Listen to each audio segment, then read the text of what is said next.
Apakah yang kita paling butuhkan, yang kita paling inginkan di dalam hidup kita? Saya ingat satu bagian Alkitab yang dapat menolong kita untuk memikirkan apa sih yang perlu kita miliki dalam hidup sebagai orang Kristen. Bagaimana Tuhan Yesus ketika dicobai oleh iblis, kemudian ditawarkan berbagai macam hal, tetapi kemudian Tuhan Yesus di dalam Injil Matius, Psalm 4, Injil Lukas, dan bagian-bagian lain mengatakan bahwa soal makanan yang paling diperlukan adalah firman Allah. Soal memiliki banyak hal yang mewah, yang megah, bahkan kekuasaan sekalipun juga tidak menjadi kebutuhan yang paling utama. Oleh karena itu pagi ini kita akan merenungkan bersama satu bagian dari 2 Petrus pasal 1. Surat 2 Petrus 1 ayat yang ke-16 sampai dengan ayat yang ke-21. Dengan tema firman-Mu terang bagiku. Kita membaca 2 Petrus 1 mulai dari ayat 16 sampai dengan ayat 21. Dengarkanlah firman Allah yang berbunyi demikian. Sebab kami tidak mengikuti dongeng-dongeng isapan jempol manusia ketika kami memberitahukan kepadamu kuasa dan kedatangan Tuhan kita Yesus Kristus sebagai Raja, tetapi kami adalah saksi mata dari kebesarannya. Kami menyaksikan bagaimana ia menerima kehormatan dan kemuliaan dari Allah Bapa ketika datang kepadanya suara dari yang maha mulia yang mengatakan, inilah anak yang kukasihi, kepadanya lah aku berkenan. Suara itu kami dengar datang dari surga ketika kami bersama-sama dengan dia di atas gunung yang kudus. Dengan demikian kami makin diteguhkan oleh firman yang telah disampaikan oleh para nabi. Alangkah baiknya kalau kamu memperhatikan sama seperti memperhatikan pelita yang bercahaya di tempat yang gelap sampai fajar menyingsing dan bintang timur terbit bersinar di dalam hatimu. Yang terutama harus kamu ketahui ialah bahwa nubuat-nubuat dalam kitab suci tidak boleh ditafsirkan menurut kehendak sendiri. Sebab tidak pernah nubuat dihasilkan oleh kehendak manusia, tetapi oleh dorongan Roh Kudus orang-orang berbicara atas nama Allah. Demikian pembacaan firman Tuhan. Yang berbahagia ialah kita yang mendengarkan dan mau menjadi pelaku firman-Nya. Saudara-saudara, kalau kita membaca bagian pertama dari 2 Petrus ini, khususnya mulai dari ayat yang ketiga sampai dengan ayat yang ke-15, lalu kita lompat pasal 2 ayat pertama sampai dengan ayat yang ke-22. Maka kita mendapati bahwa yang menjadi perhatian dari Petrus ketika dia mengatakan di dalam ayat yang, kalau kita membaca di dalam ayat yang ke-13, dia mengatakan begini, aku menganggap sebagai kewajibanku untuk mengingatkan kamu akan semuanya itu selama aku belum menanggalkan kemah tubuhku ini. Dalam keadaan yang sangat memprihatinkan, orang percaya berada di tengah-tengah keadaan yang bisa juga memengaruhi kehidupan mereka.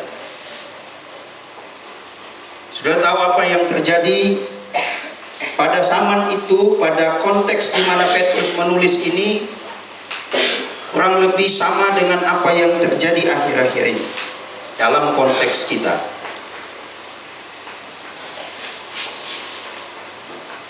Kalau di dalam perjanjian lama ada nabi-nabi palsu yang datang dengan berita-berita yang palsu. Pada zaman Petrus ada pengajar-pengajar palsu yang datang dengan ajaran-ajaran palsu. Saya kira ini juga sama dengan kondisi kita sekarang ini. Setelah COVID-19 atau pada masa COVID-19 itu semua lockdown, semua dibatasi, ibadah juga dibuat online. Ada ibadah yang trial and error misalnya begitu ya, coba-coba ibadah online dan lain sebagainya. Pada konteks itu mulai bermunculan khotbah yang mudah di-share lewat YouTube dan lewat Facebook dan banyak platform media sosial yang dipenuhi dengan berbagai macam khotbah dan pengajaran. Mulai dari yang sangat lurus sampai sangat bengkok. Semua disuguhkan kepada orang-orang Kristen yang mendengarkan tentang ajaran-ajaran itu. Bila tidak ada filter, bila tidak ada satu hal yang menyaring semua yang masuk ke telinga kita, semua yang kita lihat, maka bisa dapat dipastikan kalau tidak kuat fondasi imannya, ia akan terbawa dengan ajaran-ajaran itu. Itu juga yang terjadi dalam konteks Petrus menulis surat yang kedua ini. Ada pengajar-pengajar palsu yang berada di tengah-tengah jemaat. Sudah tahu pengajar palsu itu sedapat mungkin membuat yang mendengar ajarannya bimbang dan bingung. Apakah ini benar-benar yang menjadi ajaran dari Tuhan atau bukan? Sifatnya, saudara, kalau saudara membaca Yudas misalnya, surat Yudas, bahwa ajaran-ajaran palsu itu sulit dibedakan.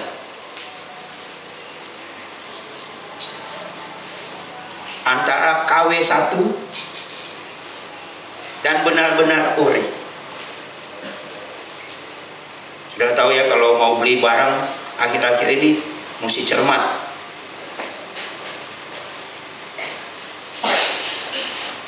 Ada yang datang dengan menawarkan barang yang ini asli, padahal KW1. Tahu KW1 ya? Yang suka belanja biasanya senang.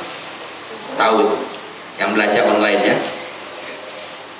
KW1 itu berarti barang palsu dengan kualitas yang hampir menyerupai yang asli.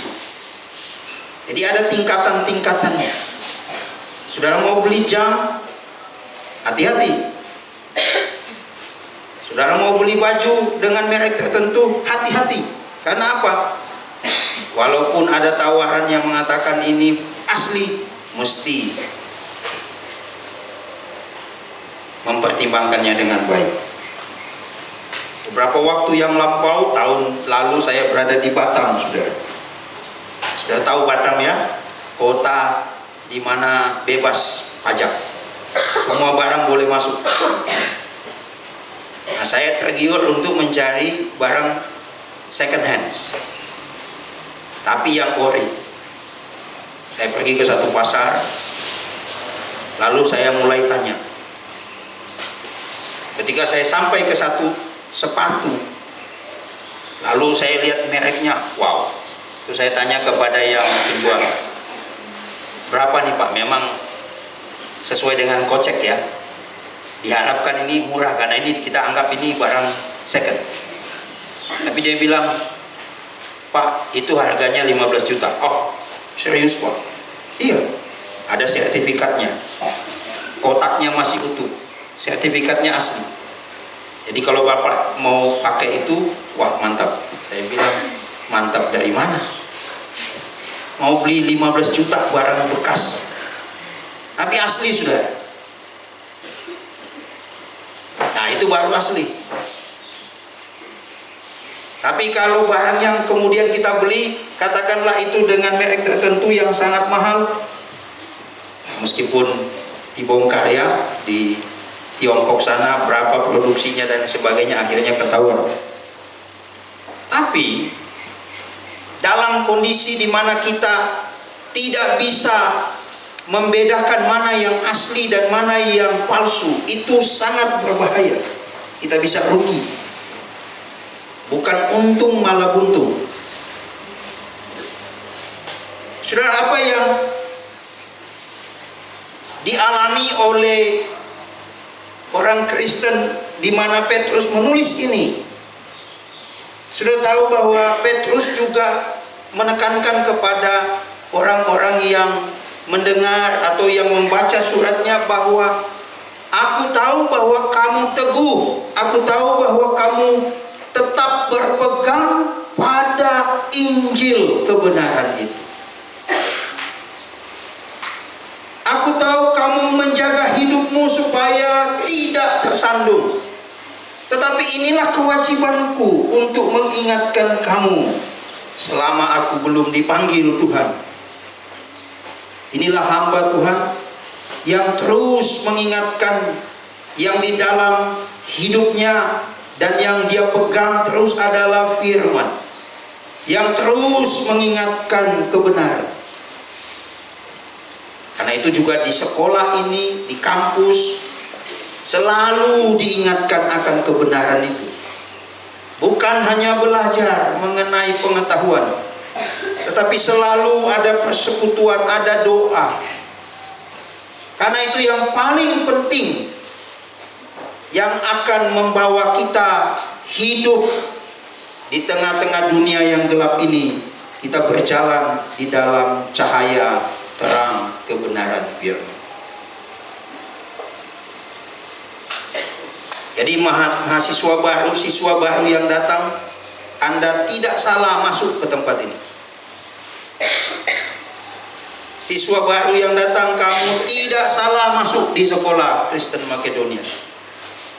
Karena kamu akan diajar bukan saja pengetahuan, tetapi firman yang memberi kamu masa depan.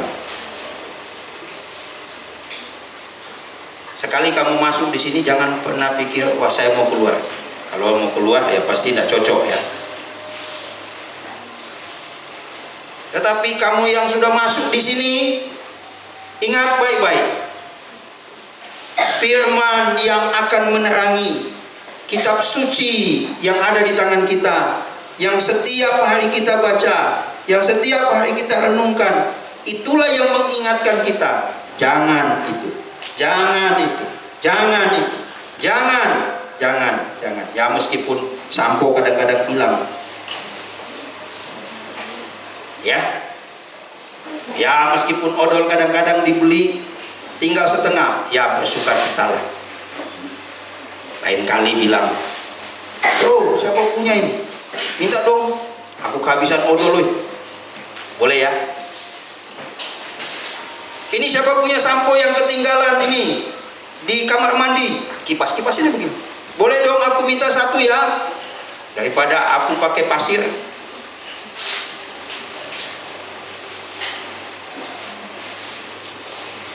Hal kecil mesti beritahu ya. Amin. Ayo siswa, mahasiswa, hal kecil masih beritahu ya, supaya tidak salah paham. Jangan bawa paham salah dari luar sana ke sini, ya kan?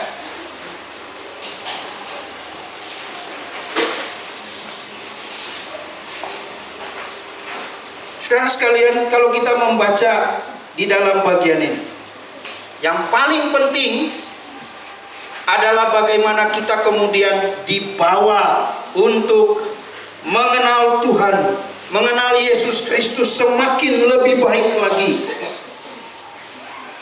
mengenal siapa yang menyelamatkan kita semakin lebih baik lagi, semakin terbuka akan pengetahuan, akan pengenalan kita akan Tuhan Yesus Kristus Sang Juru Selamat itu di dalam hidup kita. Kita belajar soal itu, dan itu yang menjadi perhatian Rasul Petrus. Dia adalah saksi mata. Kalau kita membaca di dalam ayat yang ke-16, kami tidak mengikuti cerita-cerita dongeng. Di dalam bahasa aslinya sebenarnya bisa dikatakan adalah cerita-cerita yang tidak benar, cerita-cerita yang sama sekali tidak punya isi kebenaran. Kami tidak, kata Rasul Petrus, mengikuti cerita-cerita dongeng, tetapi kami adalah yang menyaksikan sendiri. Kami berada dekat dengan Tuhan Yesus, bagaimana Ia pada waktu dimuliakan. Tuhan Yesus juga menyatakan bahwa Ia adalah Allah. Kami adalah yang menjadi saksi mata. Tahu saksi mata ya? Kalau saksi mata, dia ada menyaksikan peristiwa yang terjadi pada waktu itu. Saudara adalah saksi mata saya berkhotbah hari ini.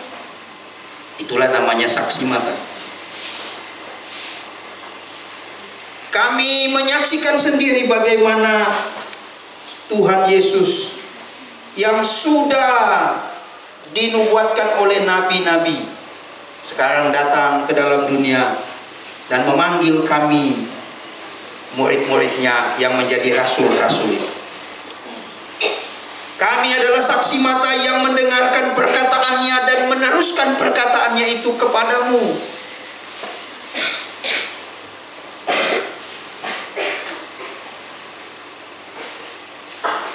Yang menjadi catatan penting pada pagi ini adalah bagaimana kita, bagaimana dengan pengenalan kita akan Tuhan.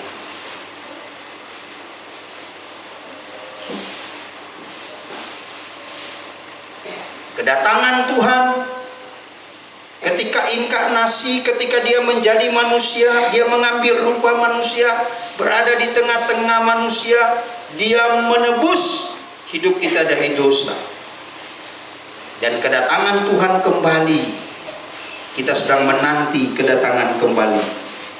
Itulah yang sedang diselewengkan oleh pengajar-pengajar palsu pada waktu itu. Sudah tahu pengajar-pengajar palsu begitu giat. Pengajar palsu dengan apa yang ada di tangannya, ajaran yang sudah diselewengkan, begitu giat mengatakan bahwa Yesus bukan Tuhan, mengatakan bahwa Yesus tidak akan datang kembali, Yesus bukan Allah, mana mungkin dia akan datang kembali, Yesus bukan juru selamat. Dan itu yang sering kita dengar akhir-akhir ini.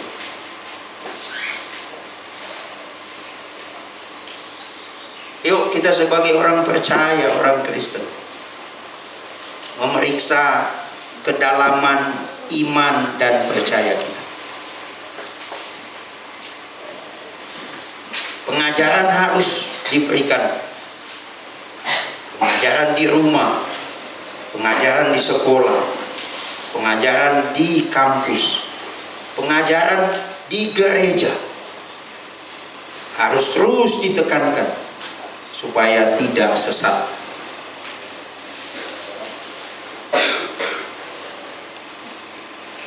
Petrus katakan, kewajibanku mengingatkan itu kepada kamu.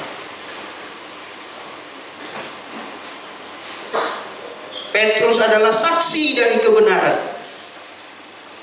Dan saudara-saudara yang mengenal Tuhan, yang mengenal Yesus Kristus sebagai juru selamat, yang sudah menerima Yesus Kristus sebagai juru selamat, adalah saksi kebenaran itu. Kalau ada yang menawarkan ajaran yang tidak benar, katakan kepadanya, itu tidak benar. Inilah ajaran yang benar. Jangan pernah Anda tukar kebenaran dengan barang-barang yang sama sekali hanyalah tidak berguna. Jangan pernah menukar hidupmu yang sudah menjadi milik Kristus itu dengan benda-benda yang hanya sementara. Jangan merusak hidupku dan hidupmu dengan barang-barang yang hanya dibarter, ditukar guling dengan hidup kita yang sudah di dalam Kristus. Saudara, anak-anak muda, bukan hanya laki-laki tetapi perempuan, hanya gara-gara handphone menjual keperawanan. Betapa rusak dunia ini. Dengar baik-baik, perempuan-perempuan, laki-laki, kamu belajar di sini, kamu ada di sini, dibawa kepada kebenaran. Jangan jual hidupmu hanya benda-benda demi benda-benda yang sementara.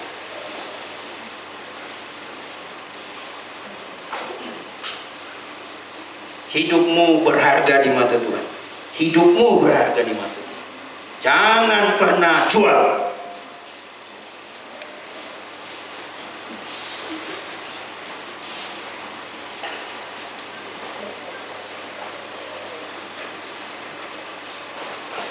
Peganglah hidup yang di dalam Kristus, di dalam Tuhan. Banyak tawaran, saudara. Anda yang masih muda, yang masih berumur belasan tahun ini, jangan pernah tergiur dengan benda-benda yang sementara, janji-janji palsu yang sementara, lalu menukar hidupmu yang bernilai di mata Tuhan. Itulah maksudnya firman Tuhan pagi ini. Ketika Rasul Petrus mengatakan di dalam ayat yang ke-19, dengan demikian kami makin diteguhkan oleh firman yang telah disampaikan oleh para nabi.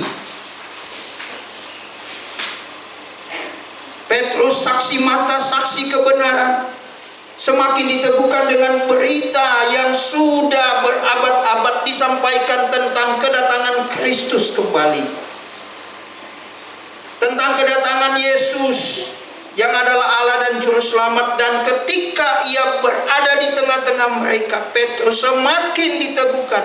Petrus tidak mau lagi mendengarkan ajaran-ajaran yang palsu itu, tapi dia semakin teguh. Ini juga yang memperingatkan saya juga harus semakin teguh. Saudara-saudara juga harus semakin teguh. Firman-Mu pelita bagiku. Apa yang sudah diberitakan pada waktu-waktu lampau sampai sekarang, Firman itu menjadi cahaya, menjadi pelita dalam hidup kita dan di jalan kita.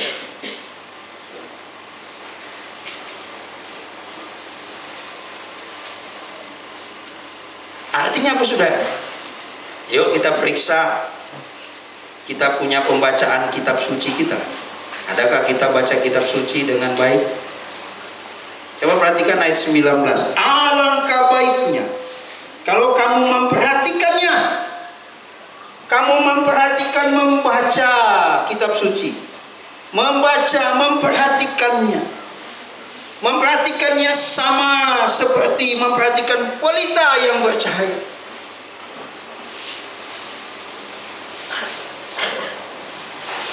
Saya percaya, saya yakin bahwa di antara saudara-saudara ada yang senang dengan fenomena-fenomena alam yang terjadi, atau tentang keindahan-keindahan alam.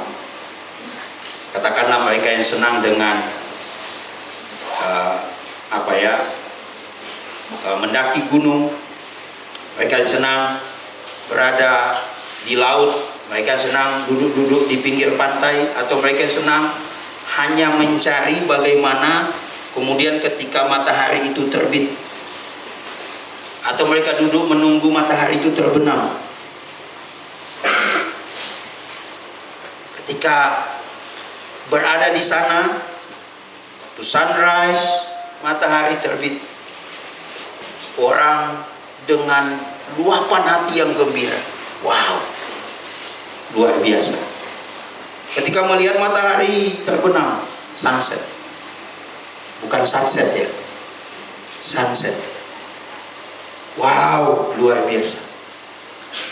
Ada kekaguman yang luar biasa. Saudara-saudara, seperti kita juga mengamati ketika kita membaca kitab suci, ketika kita membaca Alkitab kita, ketika kita membaca kebenaran ini, ketika kita membuka lembar demi lembar, kita membacanya, maka kita kagum karena jalan kebenaran itu diberitakan.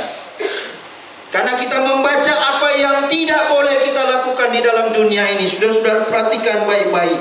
Petrus menurut saya juga memiliki kesamaan dengan Rasul Paulus ketika dia mengatakan di dalam ayat yang ke-6, ayat yang ke-5 sampai dengan ayat yang ke-7. Sama seperti Rasul Paulus yang mengatakan di dalam Galatia pasal 5 ayat yang ke-22 dan seterusnya. Petrus katakan di dalam ayat yang ke-5, justru karena itu kamu harus dengan sungguh-sungguh berusaha untuk menambahkan kepada imanmu, kepada pengenalanmu akan Tuhan, kebajikan, perbuatan-perbuatan baik. Perbuatan baik apa yang sudah kita lakukan kalau kita katakan saya beriman kepada Tuhan? Perbuatan apa, perbuatan baik apa yang sudah dilihat oleh orang ketika saya mengatakan bahwa saya beriman kepada Tuhan?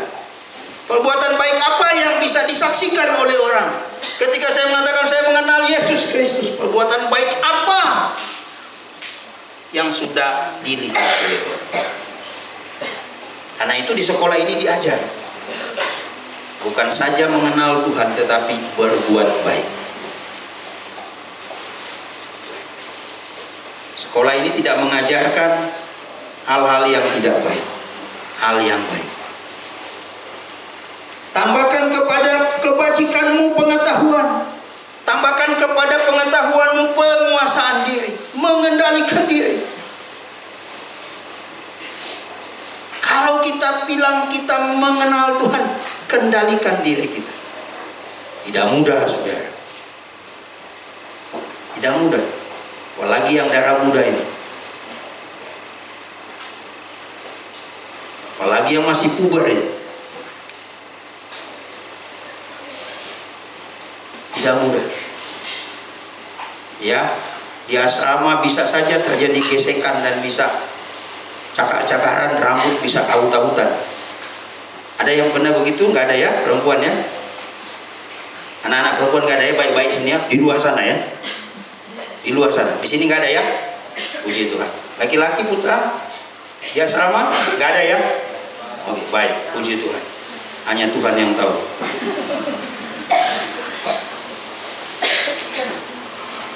Penguasaan diri, menguasai diri. Dalam bahasa Yunani itu sama seperti kamu itu menjadi ahli yang bisa menguasai diri. Nah ini menjadi ahli bisa menguasai diri ini perlu belajar tiap saat.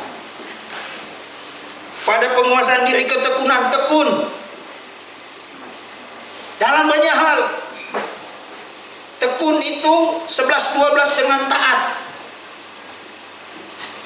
Tahu 11-12 ya? Sama. Taat itu atau tekun itu pada hal-hal yang kecil kemudian menjadi hal-hal yang besar. Tekun dari hal-hal yang kecil. Belajar, buat tugas, buat ini, belajar untuk bertanggung jawab di asrama, tekun mengerjakan itu. Ketika dikasih tanggung jawab, tekun melakukan itu. Ketika mau membaca buku, tekun melakukan itu. Ketika membaca kitab suci, tekun melakukan itu. Itulah yang bisa dilihat oleh orang ketika kita katakan saya beriman kepada Tuhan. Lalu kepada kesalehan. Kesalehan itu berarti kesucian hidup. Sesudah kesucian hidup baru kita lihat kepada kasih. Kasih dibagi dua di sini. Kasih Philadelphia dan kasih agape. Kasih Philadelphia, kasih kepada saudara-saudara, teman-temanmu. Yang satu kamar, yang satu tempat duduk, teman-teman yang satu kelas, teman-teman yang satu angkatan, teman-teman yang satu sekolah, teman-temanmu yang ada di kampung sana, teman-temanmu yang kamu dapati, yang kamu jumpai. Dan kasih kepada semua orang, kasih agape, kasih yang tidak ada batas.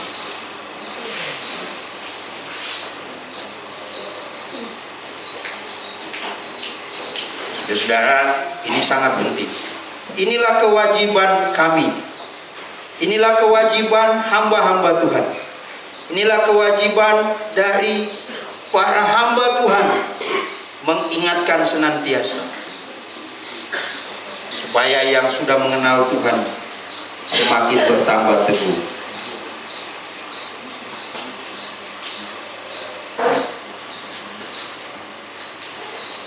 Di tengah-tengah situasi dunia yang semakin bengkok ini, firman-Mu terang bagi kaki. Amin. Siapa yang rajin baca kitab suci? Angkat tangan. Yang punya Alkitab ada nggak? Yang nggak punya Alkitab angkat tangan. Yang nggak punya Alkitab. Yang punya Alkitab, tunjukkan Alkitabnya ke atas. Lihat-lihat. Yang nggak bawa Alkitab bahayanya. Ya, tunjukkan Alkitabnya. Coba lihat. Coba. Mana Alkitabmu begitu ya? Semua bawa Alkitab enggak? Dibaca nggak? Dibaca? Dibaca? Yang putri dulu, yang putri. Dibaca nggak? Yang putra? Dibaca ya. Jangan baca yang lain ya. Ya, baca firman, jangan sampai lupa. Karena firman-Mu terang bagi. Ingat baik-baik. Dia sudah menerangi hati kita, menerangi hidup kita, dan membawa kita untuk semakin mengenal Tuhan. Kiranya firman yang sudah ditaburkan ini kita tanam di hati kita dan menjadi berkat bagi kita. Di tengah-tengah dunia yang gelap ini, kita bersukacita, kita bersyukur karena kita masih punya firman Allah yang menerangi hidup kita sehingga kita berjalan dalam terang Tuhan. Amin. Mari kita berdoa.